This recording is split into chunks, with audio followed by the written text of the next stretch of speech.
Hi, Dr. Martin here. How are you? Nice to have you on with us here. And we'll say hello to a few friends as I put my microphone on as you get your... Brahim, you're number one. Isn't that surprising? Okay. Who's number two? Andrea. Niagara Falls. Good morning to you. And I got the mics on. Mike from Norland. How are you, buddy? Fran from Orangeville, good morning. Janice, how are you? Sandy from Fergus Falls, Minnesota. Linda, oh, those Lindas. Marlene, how are you? Sandy. And Nick from our staff. Madeleine, Kippawa, Quebec, bonjour ce matin. Denise, Oakville. Rosa, Montreal. And Micheline, how are you? Linda from St. Jude, Quebec. David from Ridgeway. Elaine from St. John's, Newfoundland. Lise, bonjour. Wendy from Markham, good morning. Laurie, Niagara Falls. Esrut, how are you? Jeanette, how are you? Rose from Lighthouse Cove. Arlene, good morning to ya. Cynthia, right in Chelmsford, almost in my backyard. Evangeline, Cape Breton. Sandy, 3 Sandys in a row. Jeanette, how are you? Grace, from Newfoundland, but she's in Ontario. Carmel, how are you? Frida, and Diane from Thunder Bay. And I missed one. Gloria, New York. Roxanne, Pembroke. Teresa, Calgary, Alberta. Donna. And Elaine, Arkansas. Good morning. Wanda, Texas. And Bonnie in Little Britain. Sherry, oh, I want to sing so bad, from Mississauga. Nancy, Gore's Landing. Sharon, another Sharon. Oh, Shirley, Twin Gate, Newfoundland. Douglas, how are you, buddy? Robin from Connecticut. Shirley from Saskatchewan. Gary, Bolton. Couple of more guys. Crystal and Bonnie from Annandale, Minnesota. Carol from Mount Pearl, Newfoundland. Monica from Granby, Quebec. Norma from sunny Texas, and I bet you it's hot. Rose, how are you? Kelly, good morning. Kathy, how are you? Rosalinda, I didn't mean to miss you, Rosalinda. And Loretta Paul. Francis. Christina. And Nancy from Iowa. Lorraine from British Columbia. And Milica, good morning. And Wanda from Virginia. Oh, we love Virginia. Kathy, Illinois. And Heather, Tilsonburg. Faye, good morning to you. Okay, I gotta go, guys. Marianne. Marianne said she was in the clouds. Marilyn, how are you? Carol, okay. Now, okay, 2 new studies on PUFAs, polyunsaturated fatty acids. We characterize them as vegetable oils, but they're not. They're seed oils.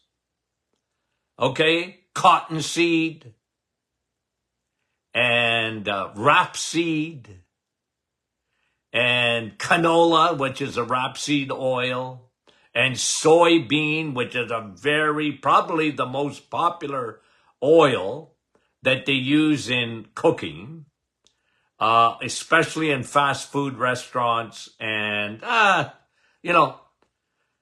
they're oils that were man-made, okay?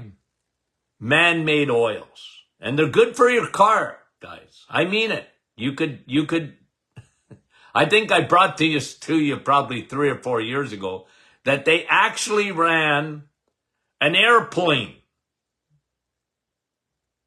on that oil. And we use it in our diets. It's a sad thing. I'm never optimistic about the world changing certain things because they're ingrained in our society. They're ingrained in our health psyche, even though it's the opposite of what is true. And so it's hard to change because, you know, people have this idea, again, I gotta tell you, cholesterol's bad. So when cholesterol is bad, according to the world, they're looking for non-cholesterol foods and oils, right? Cholesterol's bad for you. So you got to cook not in butter, not in ghee. What do you got to cook in? And the nutritional police of the world, and there are many, they insist on these PUFAs, polyunsaturated fatty acids, instead of saturated fat that is found in butter and that, because saturated fat is bad. Now, let me give you a couple of studies, brand new, hot off the presses, that tell us that we are right and they are wrong. We, meaning us at the Martin Health Group, and them, which is dietitians, the nutritional, even some nutritional gurus, I can hardly get over this, would choose these oils over butter. Or even over olive oil. Or coconut oil. Okay? Now listen to this. Okay, this is a study done in Japan that links autism with these PUFAs. Okay? And here's what they said, okay? A significant finding is the headline of PUFAs, polyunsaturated fatty acids, like soybean, canola. You know, I always said canola is Canada's gift. Canada's gift to the world to make us sick or sicker. Okay? And the Japanese study is finding PUFA, polyunsaturated fatty acids, in the umbilical cord of children later diagnosed with autism. Now, if you've been a friend to this program for any length of time, we talk about autism quite a bit. Let me just give you a little bit of headlines, stuff that you would hear on our podcast. If you went through our podcast, and we have quite a few of them on autism, okay?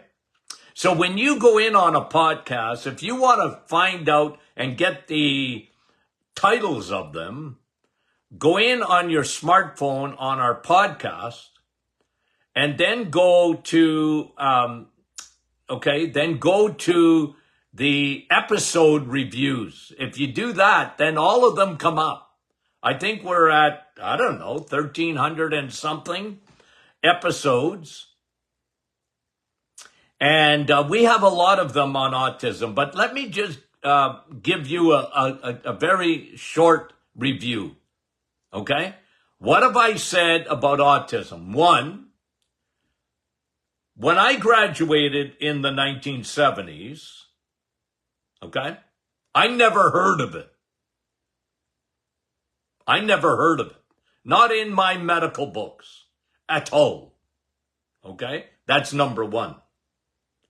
The first time I ever heard of autism was, I think it was 1979 in Toronto, and a friend of, an actual colleague of mine told me that he had two autistic kids. Two of them. Two boys.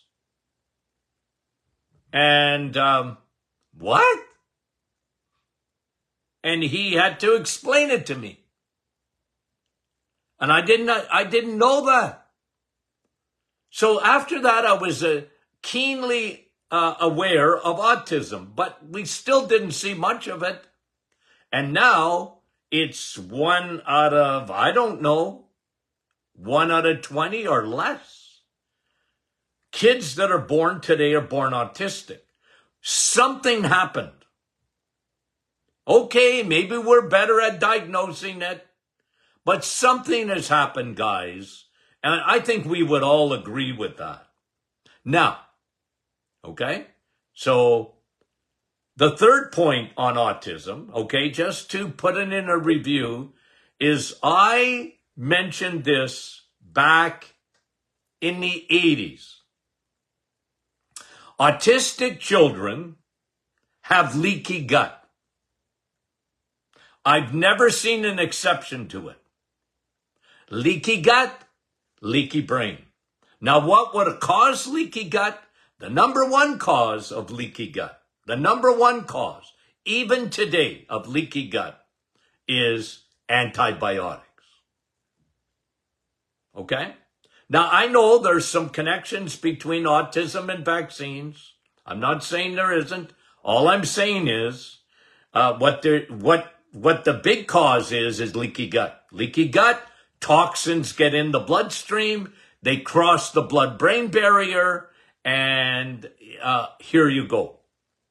Okay? Now, polyunsaturated fatty acids are found, according to this Japanese study, in the umbilical cord. Mummy is eating French fries that are cooked in these oils, and almost everything in the middle aisles of your grocery store are using these oils because they last forever. It makes food last forever in a package. And this is one of the reasons, by the way, I just got to say this, and by the way, is sometimes you got to read your labels on keto foods, because a lot of times even keto foods are using polyunsaturated fatty acids. I'm not a big fan of keto. Okay? People, when they tell me, oh, I'm eating a keto-like diet. Well, okay. What are you saying? You're eating low carb? Well, that's good. But you got to make sure you're not eating packaged goods that are, keto foods. I don't like them at all. I just don't. Okay? So, PUFAs are now associated with autism. I always say autism is sort of like a perfect storm. Okay? It's a perfect storm of a combination of things.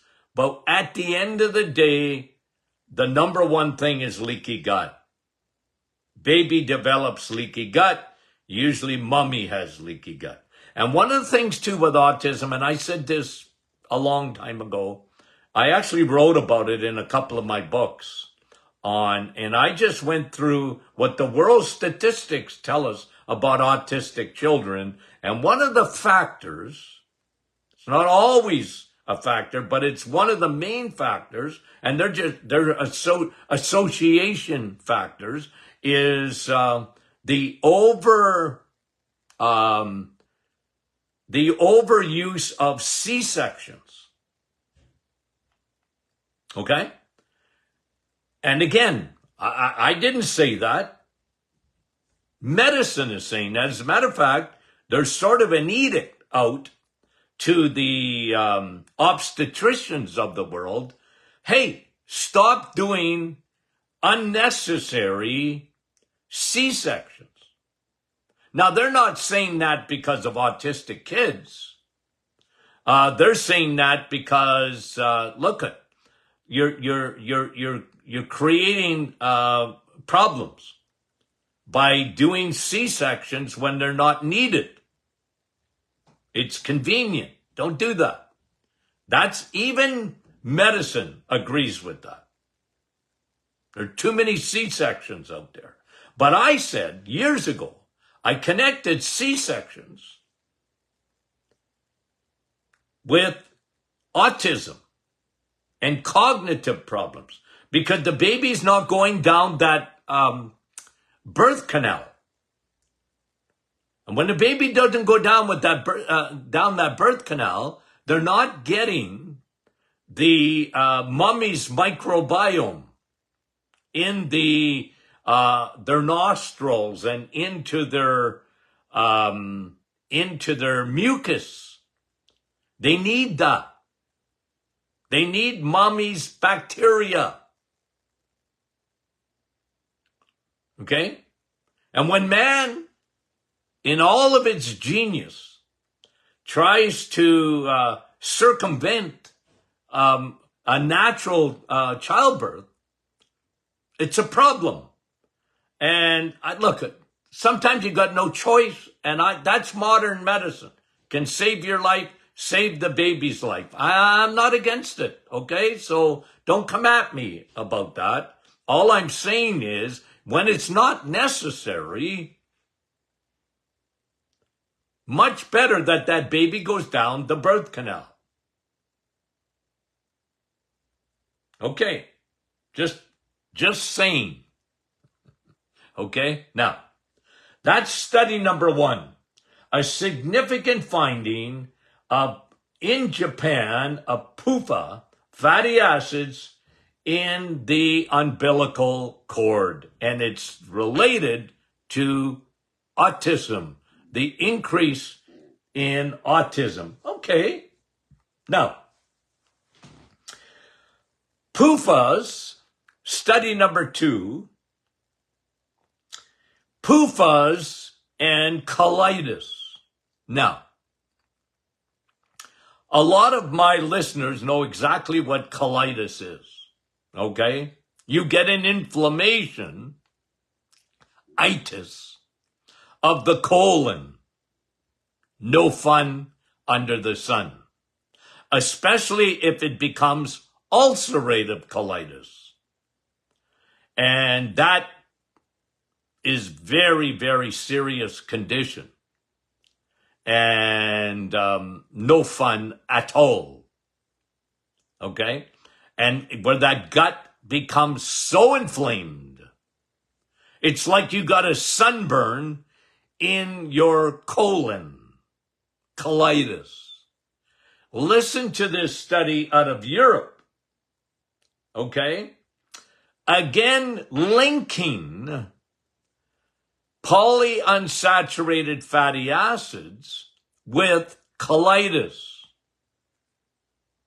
There is a 30% increase of ulcerative colitis with the use of polyunsaturated fatty acids, the so-called good oil.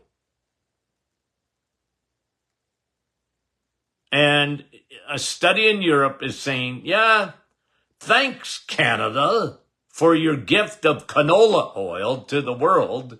It hasn't helped our health at all. It's made things worse. Now, I like this little addendum that is put in on this study because they said this too in this study coming out of Europe. When you put polyunsaturated fatty acids and combine it in a diet with sugar and white flour. White flour, guys, are just sugar molecules holding hands. That's all it is. White flour, and so is wheat flour. It's just sugar molecules holding hands. Okay? So don't fool yourself. Oh, Dr. Martin, it's whole wheat bread. Isn't that better? No, it's not better. Okay? Not better. It's just sugar holding hands. It's going to be sugar rapidly. Okay? And there's people talking about gluten. Okay. I'm not that big on that. Not that I dismiss it. I don't dismiss it totally. But I found one thing, okay? Here's what I found in my practice over the years. When I could get a patient who had ulcerative colitis, if I could get a patient who had colitis and like a sunburn in their gut, no fun, and I put them on the reset, and they weren't eating any polyunsaturated fatty acids at all. And they weren't eating any sugar at all, or flour at all, for 30 days. None. No pasta, no noodles. Okay? I used to tell my Italian friends, you can have meatballs. You can have sausage in the spaghetti, and you can have spaghetti sauce. But you can't have the spaghetti. Okay? And I know some folks have cauliflower noodles and whatever, but you can't have that on, you can't even have that on the reset. Because I wanted to prove to patients that lived with colitis, if they would get off those bad oils, if they would get off all the sugar and stuff that turns to sugar rapidly, and even for 30 days, listen to this, if they would get off all fiber. What? Fiber. Because I used to tell all my patients, I used to tell them this. I don't think I ever went through discussing the reset without telling them this. I said, you ain't a rabbit. I know you love your vegetables. I know you do. But you're not a rabbit. Okay? You're not meant to live on those. Well, Dr. Martin, what am I going to do without my fiber? If I don't get my fiber. I know, I said, you've been programmed. You've been programmed. It didn't start with fruits and vegetables, guys. Fiber started with the cereal companies. It started with Dr. Kellogg's.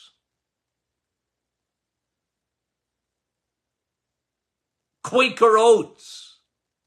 If you don't get fiber, you're going to die. And they even claimed, okay, you know what fiber does, Dr. Martin? And I used to do the, put my finger to I don't know. What does fiber do? As if I didn't know. Well, Dr. Martin, do you know what fiber does? No, tell me. I mean, other than it makes you go to the bathroom. Tell me what else. Well, you know what it does? No, I don't know what it does. And I said, it lowers your cholesterol, Dr. Martin. I said, oh, well, that's not a good thing. Why do you want to lower your cholesterol? You see, that was just propaganda. And the world went for it. And we were seeing all this colitis. And today, you get colitis, you get ulcerative colitis, you get Crohn's, you get diverticulosis. These disorders are all on steroids. They're so prevalent today. And now we know what I've been saying for years. Well, number one, you changed the oil. You got the wrong oils in your body. You got man-made oil. I know, Dr. Martin, but it's got no cholesterol in it. I know, that's why it's bad. That's why it's bad oil. You got bad oil in your car, in your body. It belongs in your car. Guys, I've been consistent about that. God gave us butter, not canola. Okay? God gave us butter. And God gave us olive oil. This beautiful oil. I like olive oil. I do. Butter's better because it's more saturated. It's saturated fat. And it's got vitamin K2 in it. So guys, we read these studies and PUFA, these stinking oils, the hateful eight, you can get the list, are associated with autism. And like I said, it's not the only thing but autism, because I've talked to you about the perfect storm of autism. And they're linked to colitis. It's amazing when you change your fuel. It's amazing when you change your oil. You need an oil change. That's why, should we do this? Yeah, we'll do this one tomorrow. Okay, we'll do this one tomorrow. It's on breast milk. I want to bring it out. It's a good study. But guys, these are important points, aren't they? Okay? And so don't believe the lies out there. They're just, and they become part of mainstream, and I get that, and we're going against the grain. I get that too. I understand we're in the minority, but that doesn't make us wrong. Look at how unhealthy people are today. And I'll bring you another study that came out on metabolic syndrome. Brand new, hot off the presses. Incredible. Okay. Incredible. Okay. Friday is question and answer Friday. Some people have sent in their questions already, and that's appreciated. Okay? We try and answer all your questions. And, some people are putting them up on the private Facebook group, and they're asking questions, and sometimes I go in there and answer them already, okay, and before Friday, okay, so we try and keep up, but we want you to ask questions, by the way. Question! How do you get information? Better ask questions, okay? My generation and my parents' generation, even more, they never questioned their doctors. They were told doctor knows everything and don't question that. Okay? Especially my parents, that generation were big part of that. Doctor, you don't question doctors. They know. They know. I lived in a household that did nothing but question doctors. Okay? And I grew up like that. I like that. Okay? Question. If it don't make sense, maybe it's not true. I never believed the cholesterol lie, by the way. Okay? I don't believe in it. You can't make me. You take cholesterol, for example, and you have to say, well, I guess your body doesn't need it. Your body can't live without cholesterol. So why is it bad? Anywho, don't want to get started. Okay, guys, we love you. If you're not part of the private Facebook group, then join that group, okay? Join that private Facebook group. And if you're not listening to the Doctor Is In podcast, why not? Okay? And you can tell your friends about that they can download the podcast on their smart device. Okay, guys, we love you dearly. We'll talk to you soon.